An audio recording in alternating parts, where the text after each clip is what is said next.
लक्ष्मीच्या पावलांनी या मालिकेच्या येणाऱ्या भागामध्ये प्रेक्षकांना आपल्याला पाहायला मिळणार आहे की सुकन्या अद्वैतच्या रूममध्ये जाते आणि तिथे गेल्यानंतर वॉर्डरोब ओपन करते.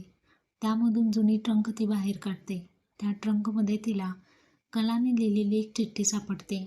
त्याचबरोबर पुन्हा शोधल्यानंतर तिला अद्वैत आणि कला या दोघांचा फोटो दिसतो. इतक्यात अद्वैत तिथे आलेला असतो. हे पाहता क्षणी अद्वैत तिच्यावरती चिडतो आणि ओरडतो, माझ्या वस्तूंना हात लावायची हिंमतच कशी केली. त्यावरती आता सुकन्या त्याला समजावून सांगू लागते की हीच कला आहे का, कारण जेव्हा ॲक्सिडेंट झाला होता तेव्हा यांना मीच हॉस्पिटलमध्ये दाखल केलं होतं. आता हे ऐकल्यानंतर अद्वैतच्या चेहऱ्याचा रंगच उडतो, कारण त्यालासुद्धा आता खूप त्रास होऊ लागलेला असतो. तर अशा पद्धतीने कलाचा भूतकाळ पुन्हा सुकन्यासमोर आलेला आहे आणि कलाचा ॲक्सिडेंट झाल्यानंतर सुकन्यानेच कलाला वाचवलेलं असतं.